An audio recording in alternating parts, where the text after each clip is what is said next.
Homework 10, Section 5.3, Independent Events and the Multiplication Rule, Video 4.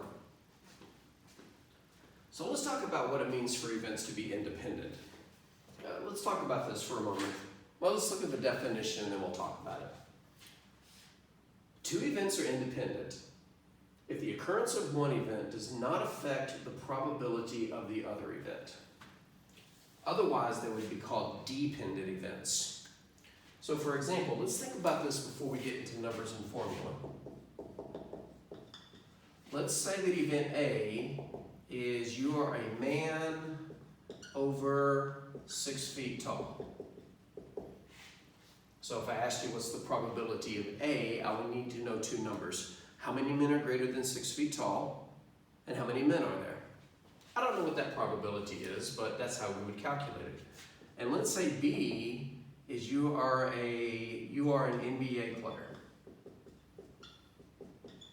So if I wanted to figure out the probability that a man is an NBA player, I would need to know the number of NBA players and compare it to the total number of men.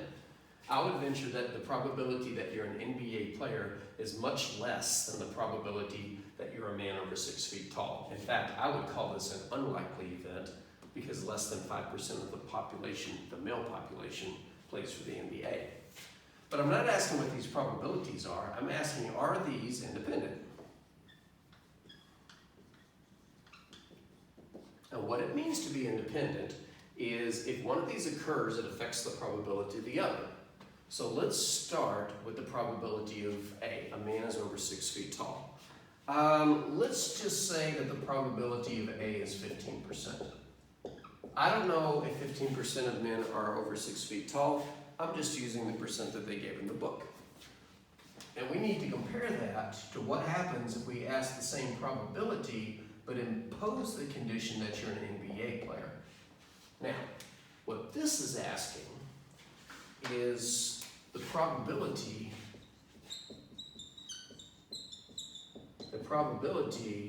a man is at least 6 feet tall, comma, given that he's an NBA player.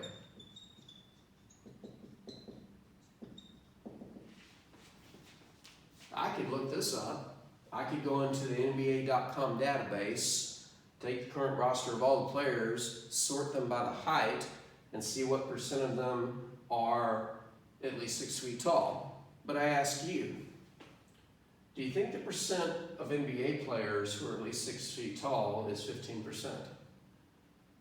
I think it's a lot higher than that.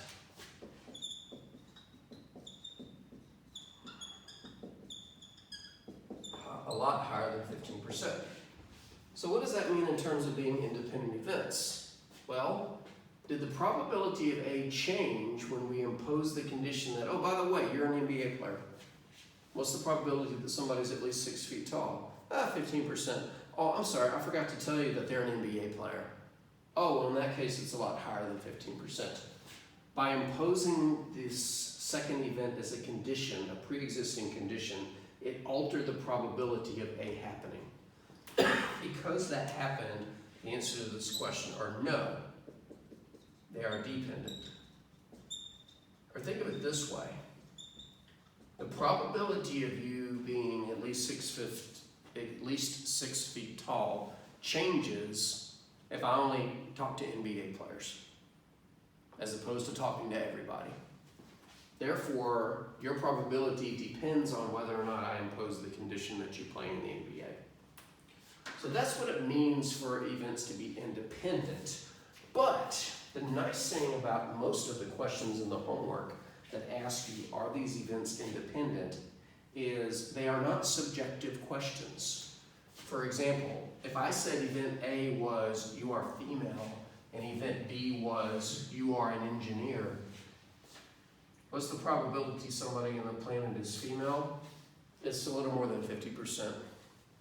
What's the probability somebody is female if I only talk to all the engineers? Would it be the same? Would it be greater? Would it be lesser? Things like that are subjective, but not in our world. In the world of statistics, Whether or not events are independent is 100% based on the numbers.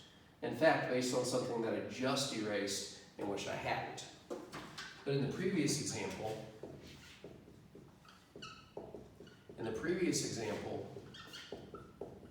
the probability that somebody was at least 6 feet tall was not the same as the probability that they were at least 6 feet tall given that they played in the NBA. And when we saw that, the conclusion that we drew was that the events were dependent. The probability of A depended upon whether or not I said you play for the NBA. So guess what would have to happen in order to conclude they are independent? If these probabilities are different, then the events are dependent.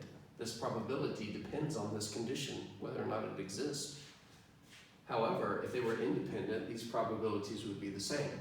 And it leads to the formula definition of what it means to be independent. Two events, A and B, are independent if the probability of A equals the probability of A given that B has occurred. In other words, it does not matter whether or not I say, oh, by the way, there's a pre-existing condition, what's your probability now?